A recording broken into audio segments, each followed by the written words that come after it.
we come prepared. Every time that we do a service, every time that we do anything on a platform, we come prepared. So we usually send out a script, we send out some sort of lesson or MC script or whatever it is, and what we ask you to do is go over that script. And that can be kind of hard. You know, that's a model we've changed to lately in the past couple years. And people, they can struggle with that a little bit because it's like, listen, I have some words to say. And it's like, I'm sure you do. I'm sure they're so good. I really bet they are. And then other people are like, but aren't you taking the Holy Spirit out of the moment? I hope we're not.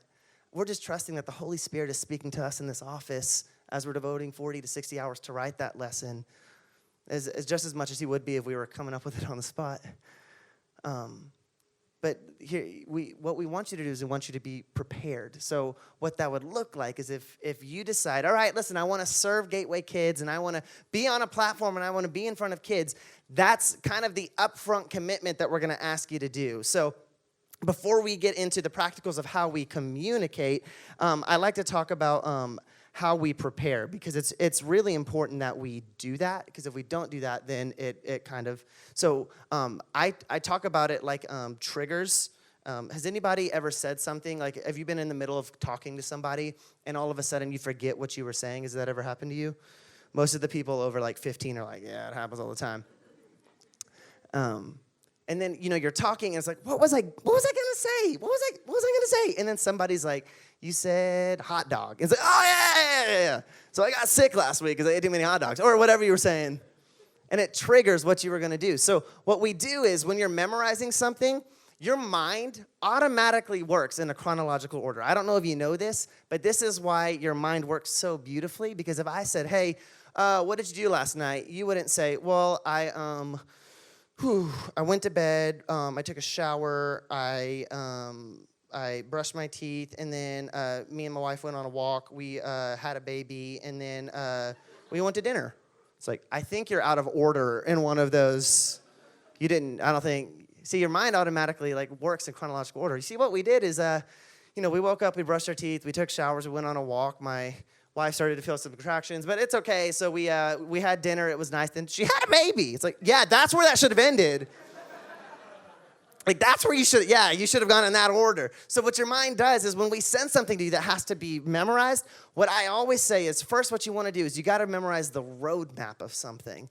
Like, that's what you have to do. Like, whether you're singing a song or whether you're, like, giving a lesson, the easiest thing to do is to remember, okay, like, I know that this is the roadmap. Like, I know that there's something funny here. There's, like, a skit. Then we do a main point, and then there's a video here. Then I'm going to come back, and I'm going to give, like, there's an awesome little part where I talk about fish, and then there's another video here, and then I bring it back home and talk about how Jesus saved it all. Like, that's my roadmap. So now I know the chronological order in my mind is going to move from here to here to here to here to here to here. It's just like your GPS or your phone. It gives you directions in an order. If it give it out of order, you're going to be lost so fast. I don't know about you, if you've ever spoken in front of people before, but if you got up and you thought you were so good and you didn't have notes or you hadn't memorized well, and you get up there, you say the first thing, and you're like, oh my goodness, where am I going from here?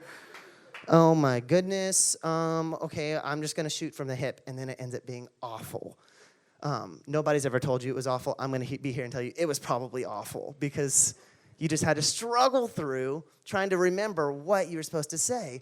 So if what we do is we put so much, just a lot of emphasis on, if you would remember the first part, memorize the first part and the last part, because the last part is where you're going to get their soul. The last part is where we invite Jesus to show up and speak to them. So the last part is really, really important. So if we start by memorizing the last part, we know where we're going. If you have a destination in mind, it doesn't matter what detours you take on the way. As long as we land the plane really well, we know that we've got them. So we always start with that.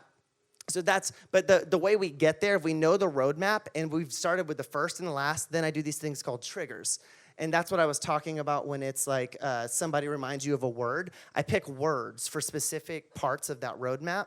For us, if we just have triggers where it's like, you know what? I know the roadmap, and I know where I need to go, so now I just need to remember what starts each section, then all of a sudden, it's a lot easier to memorize what we're doing.